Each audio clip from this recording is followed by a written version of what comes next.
दोस्तों, कैसे हैं आप लोग। Welcome to live by for science channel. इस चैनल पे आपको साइंस के रिलेटेड नए नए अपडेट्स मिलते रहेंगे। तो चलिए शुरू करते हैं। ब्लैक फंगस कोविड-19 कंडीशन। ब्लैक फंगस को ही हम लोग म्यूकोमैकोसिस भी बोलते हैं, ठीक है। अब जो ये म्यूकोमैकोसिस होता है, ये होता क्या, व्हाट इज म्यूकोमैकोसिस। जो म्यूकोमैकोसिस है एक्चुअली यही एक ब्लैक फंगस है जिसको जो कॉज होता है मोल्ड्स के द्वारा, इसको हम लोग म्यूकोमैसोटीज बोलते हैं। अब हम बात करते हैं मोल्ड्स के बारे में। ये मोल्ड्स होता क्या है। जैसे हमने पीछे बोला कि मोल्ड्स जो है ये infectious mode of black fungus होता है, ठीक है। तो ये मोल्ड्स जो है ये इन्वायरमेंट में रहता है स्पोर्स के फॉर्म में। किसके फॉर्म में? स्पोर्स के फॉर्म में। सो हम लोग कह सकते हैं कि जो मोल्ड्स होता है ये infectious mode for black fungus हो सकता है, ठीक है। अब आगे चलते हैं। आगे हमें ये पढ़ना है कि जो ये ब्लैक फंगस होता है इसको ये मॉइस्ट रीजन पे रहना पसंद करता है। सो अपने जो रेफ्रिजरेटर्स होते हैं, अपने जो आरओ टैप्स होते हैं, इसको रेगुलर क्लीन करिए जिससे ये ब्लैक फंगस वहाँ पे नहीं। जैसा मैंने पहले कहा कि मोल्ड्स इन्वायरमेंट में स्पोर्स के फॉर्म में रहते हैं। तो जब हम सांस लेते हैं, व्हेन वी ब्रीथ, तो ये जो स्पोर्स होते हैं ये इजीली हम लोग के लंग्स में चले जाएंगे, जहाँ से ये अफेक्ट करना शुरू करेंगे लंग्स को, नोज को, आई को और ब्रेन को। ओके, सो ये जो ब्लैक फंगस होता है ये टारगेट उस पर्सन्स को करता है जिसकी इम्यून कमज़ोर होती है या जिसकी इम्यून जो होती है वो कंप्रोमाइज्ड होती है, ठीक है। अब हम बात करते हैं ROCM के बारे में। इसको राइनो ऑर्बिटल सेरिब्रल म्यूकोमैकोसिस बोलते हैं। एक्चुअली ये जो ROCM है ये एक एंजियोट्रोपिक फंगस के द्वारा होता है। ROCM एक डिजीज है जो एंजियोट्रोपिक फंगस के द्वारा होता है, ठीक है। अब आपके मन में क्वेश्चन आएगा कि ये एंजियोट्रोपिक होता क्या है। जो ये एंजियोट्रोपिक फंगस जो होता है इसका मतलब क्या होता है अभी हम जानेंगे। जो ये एंजियोट्रोपिक फंगस होता है इसका मतलब ये होता है कि यदि एक ऐसा फंगस जो आपके ब्लड वेसल्स के एंडोथेलियम्स सेल्स को तोड़कर आपके ब्लड वेसल्स के परमेबिलिटी को इंक्रीज करके आपके ब्लड में इजीली ये इंटर कर जाते हैं, जिसके कारण पेशेंट की डाइंग की चांस ज़्यादा होती है। Now the question is that why black fungus targeted more people in India.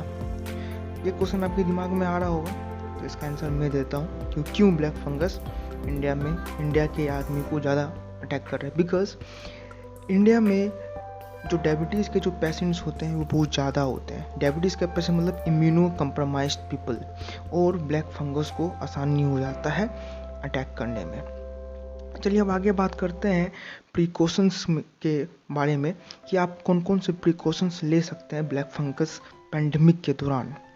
तो प्रिकॉशंस की हम बात करते हैं। पहला, मेंटेनेंस करिए गुड हाइजीन का। दूसरा, रेगुलर ओरल हाइजीन जरूरी है।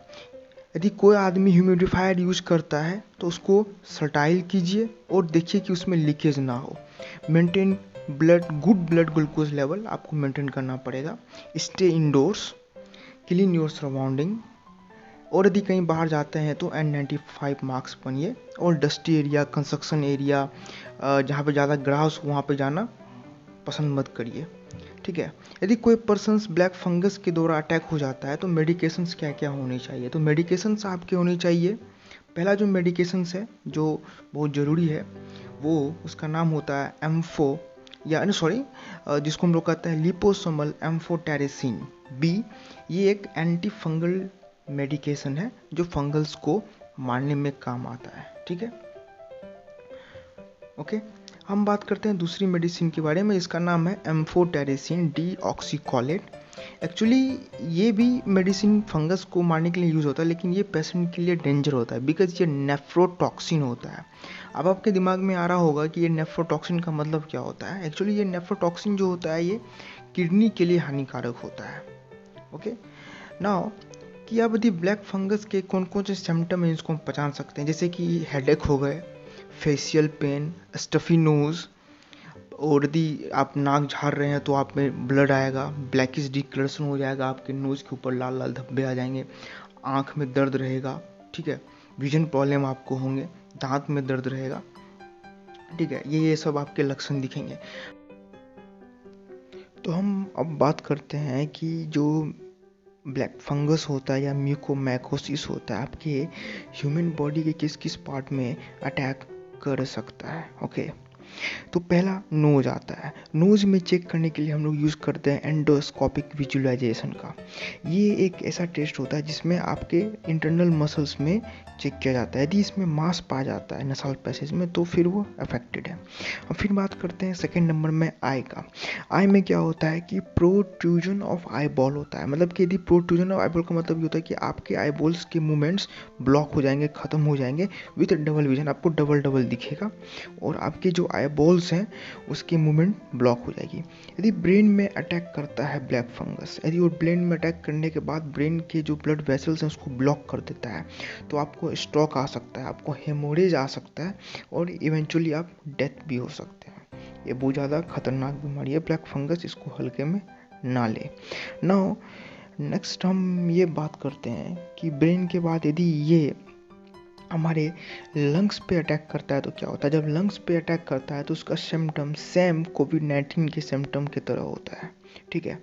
और जब ये लंग्स पे अटैक करता है तो इसको हम लोग बोलते हैं लंग्स म्यूकोमैकोसिस बोलते हैं। Okay, symptom would be the cough, the fever, shortness of breathing, ये सभी आपको सिम्टम्स हो सकता है जब लंग्स पे ब्लैक फंगस अटैक करता है। इसमें कुछ टेस्ट होते हैं जो फाइंड आउट कर सकते हैं हम लोग ब्लैक फंगस को, जैसे सीटी स्कैन होता है जिसको हम लोग कंप्यूटेड टोमोग्राफी बोलते हैं। दूसरा MRI होता है जिसको हम लोग मैग्नेटिक रेजोनेंस इमेजिंग बोलते हैं। ये दो टेस्ट हैं जिसे हम लोग निकाल सकते हैं। यदि आपका रिजल्ट पॉजिटिव आता है ब्लैक फंगस के बिहाफ में, तो यदि आप पॉजिटिव आए तो आपके नसाल कैविटी, आपके साइनसेस, आपके ब्रेन के अंदर लाल लाल धब्बे आ जाते हैं जिसको हम लोग इन्फ्लेमेशन बोलते हैं।